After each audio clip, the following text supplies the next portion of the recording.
గౌరీశంకర్ గారు, మనకి గవర్నమెంట్స్ మారే కొద్దీ కొన్ని కొన్ని విషయాలు చాలా మందికి అవగాహన వస్తూ ఉంటాయి. అలాంటి అవగాహన వచ్చిన ఒక టాపిక్ ఏదన్నా ఉంది అంటే నరేంద్ర మోదీ గారి గవర్నమెంట్‌లో యోగా గురించి. అవునండి. ఎందుకంటే యోగా డేని ప్రపంచవ్యాప్తంగా ప్రపంచానికి పరిచయం చేసిన భారతదేశాన్ని చాలా నిజానికి ఒక ముందు స్థానంలో ఫ్రంట్ పేజీలో ఉంచే ప్రయత్నం చేశారు. అవును. ఇక యోగా, ధ్యానం ఇవి 2 ఒకటే అంటారా? దీనికి ఏదైనా వ్యత్యాసం ఉందా? ఉంటే ఎలాంటి వ్యత్యాసాలున్నాయి? ఒకటైతే ఏ విధంగా ఒకటి చెప్పండి? తప్పకుండా. యోగా, ధ్యానం వాటి యొక్క ఫలితం ఒక్కటే. కానీ వాటిని అనుసరించే మార్గం వేరు.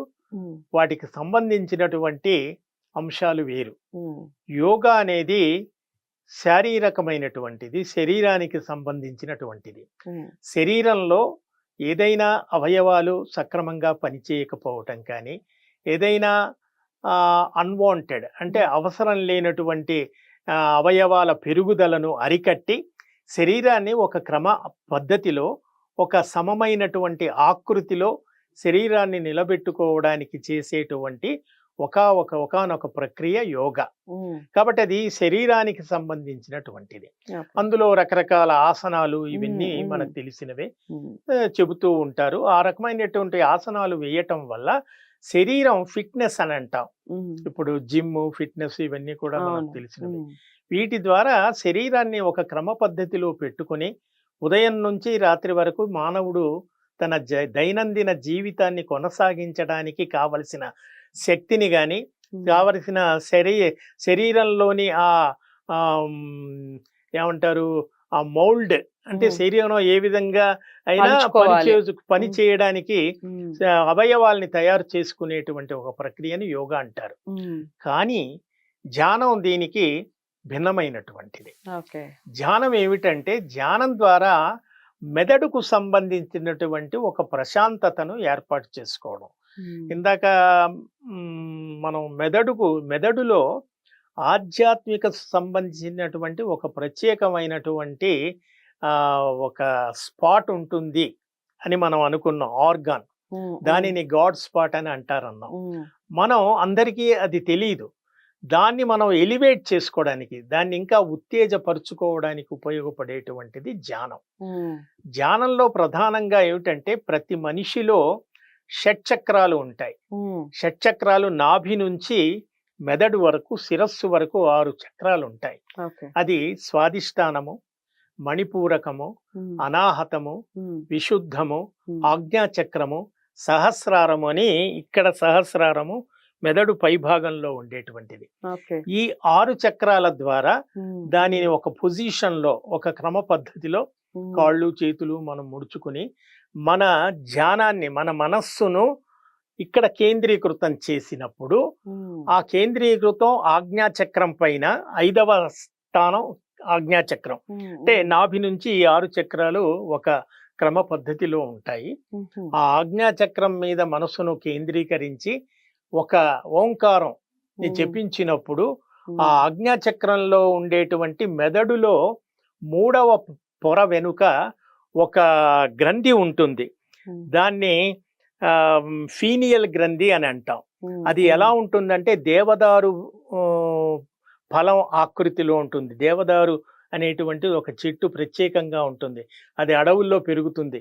వినాయక చవితికి హ్మ్. మనం అన్ని రకాల అది వేసినప్పుడు చేస్తాం. ఆ దేవదారు ఆహ్, పత్రాలను, హ్మ్. ఆకులను కూడా పెడతాం. అది హ్మ్. శరీరానికి చాలా మంచిది.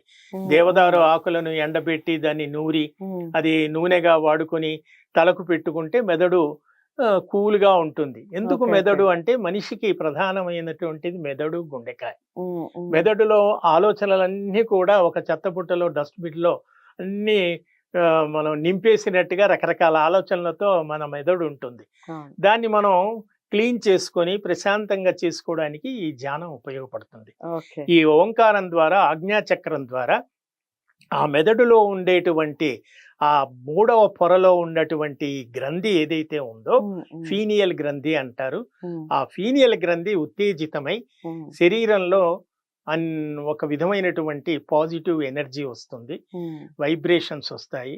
పరిసరాలన్నీ కూడా ప్రశాంతంగా ఉండి హ్మ్. మనిషి చాలా కూల్‌గా ఉంటాడు. ఆయన ఓకే. ఎప్పుడైతే మనిషి కూల్‌గా ఉన్నాటో అప్పుడు మనిషిలో ఉన్నటువంటి అరిషడ్ వర్గాలన్నీ కూడా ఉమ్, దూరం అయిపోతాయి. ఉమ్. అరిషడ్ వర్గాలంటే ఏమిటి? కామ, క్రోధ, లోభ, మోహ, మదం, ఆశ్చర్యాలు.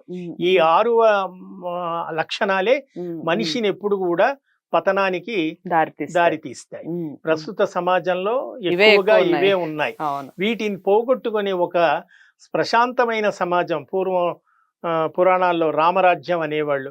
ఆ రాముడి కాలంలో అందరూ ప్రశాంతంగా ఉన్నారు. వీళ్ళంతా అరిషడ్ వర్గానికి దూరంగా ఉన్నారు.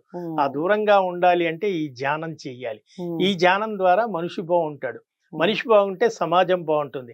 సమాజం బాగున్నప్పుడు నేరాలు జరగవు. నేరాలు జరిగినప్పుడు పోలీస్ వ్యవస్థనే అవసరం ఉండదు. అందరూ హాయిగా ఉంటారు. ఇక చాలా చాలా చక్కగా చెప్పారు. నిజంగా ఇలాంటి సమాజాన్ని ఒకసారి ఊహించుకోండి, ధ్యానం చేస్తూ ఊహించండి. ఎంత అద్భుతంగా ఉంది కదా అసలు. అంటే నిజంగా అలాంటి సమాజం ఏర్పడిన రోజున ఇప్పుడు గౌరీశంకర్ గారు చెప్పినటువంటి విషయాల్లో పోలీసు వ్యవస్థే ఉండదు అంటే మనకి ఏదైనా రక్షణ కావాలి అంటే ఉండొచ్చు, కానీ ఈ నేరాలు ఘోరాలని అరికట్టడానికైతే నిజంగా ఆ వ్యవస్థ అవసరం లేదు కదా. సో ఆలోచించాల్సిన విషయమే. ఆలోచించాలి అంటే ఏం చేయాలి? ముందు ఆచరించాలి. ఒకసారి ఆచరించి చూడండి. యోగా, ధ్యానం ఇవి రెండు కూడా ఆచరించండి. ఎలా అనిపించింది వీడియో తప్పకుండా కామెంట్ బాక్స్లో తెలియచేస్తూ, ఆచరిస్తున్నారా లేదా అన్న విషయాలను కూడా కామెంట్ బాక్స్లో తెలియచేయండి. వీడియోని లైక్ చేసి షేర్ చేయండి. ఛానల్ని సబ్స్క్రైబ్ చేసుకోండి. గౌరీశంకర్ గారిని కలవాలి అనుకుంటే స్క్రీన్ మీద కనపడే నెంబర్కి కాల్ చేయండి. మరో మంచి టాపిక్తో మళ్ళీ కలుద్దాం. నమస్తే.